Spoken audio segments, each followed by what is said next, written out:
G'day everyone, welcome to the episode. Today I'm doing another TEMU brick set.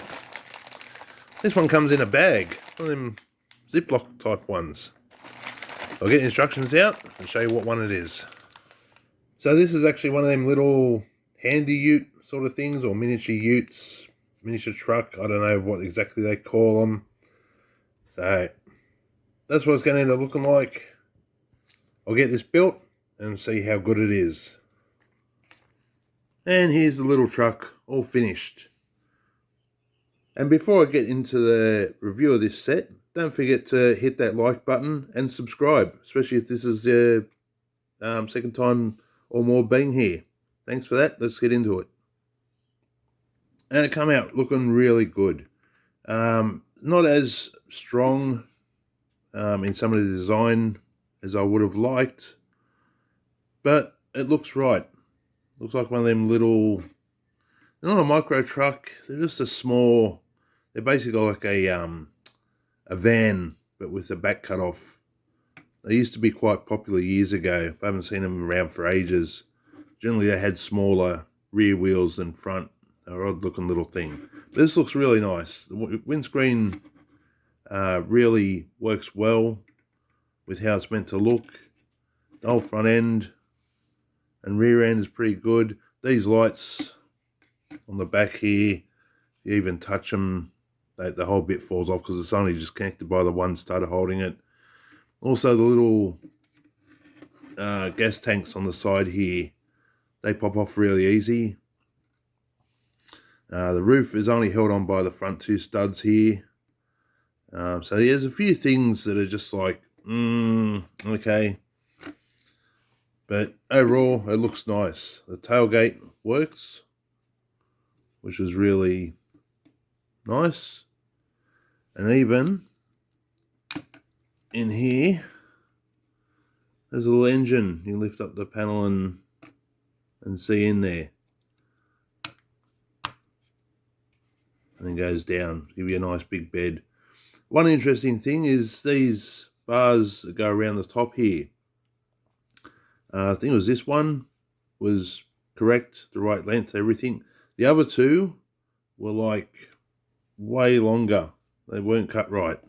You can see there's a bit here that I chopped off and had to basically alter them myself to create it. And this roll cage on the roof. This is one thing that they never used to have here where I am. And I'll probably remove it after this and flick the clips that hold it. I want to flick them around, hopefully, to support the roof, because as I said, it's only held on by these two studs on the roof here. But it rolls nice. It looks good. Minifigures do fit. You have to get this whole roll cage out of the way. It's fun to do with one hand. And the roof just comes off. It's just held together like that. And get a center figure. It's a nice little driver's cockpit. They've managed to get the steering wheel centered. And it's on the correct side of the vehicle for this part of the world. And driver goes in there totally fine. And there he is in there.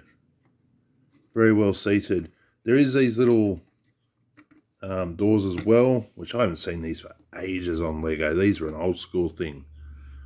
But because of how it's put together, there's actually no top part, so you have to be really careful opening them and closing them, because otherwise they will just pop off.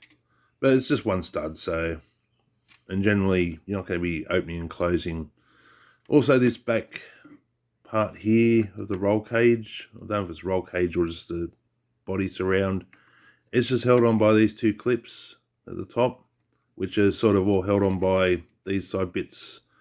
So it's an interesting setup that if it slightly comes loose, the whole thing can sort of collapse. It's another weak spot. And yeah, this is just, they're not actually studded down, they're just sitting there to look right. But overall, as I said, it is actually a really nice looking little truck. And yeah, this will work well in, I think, most cities. Especially comparing size to something like the Mercedes from the last video, where it's definitely going to be shorter and it's going to be a bit taller. So it works pretty well. Also, just a quick little thing. I only noticed when I was editing the video that the back window of the Merc didn't look right. It was sitting weird. I went back and double checked, and I just, where the black part that holds the roof together, I had it one stud too far back, even though I'm sure it's what they showed in the instructions. So once I moved that forward, it's now got a much better line there.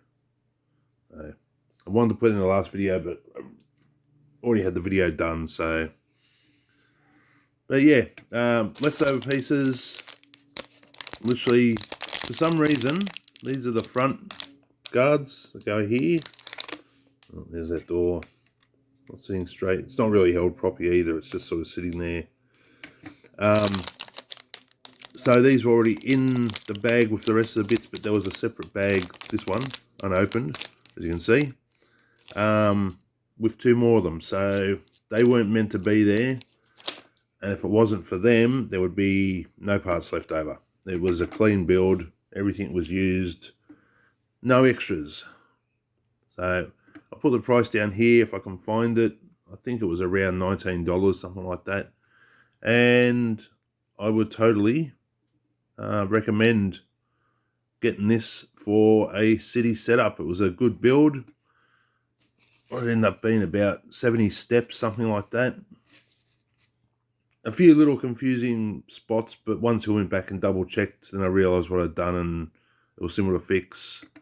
The instructions are fairly small on their pictures, but they were readable, they were doable. So that's it for this video. Thanks for watching. I'll catch you in the next one.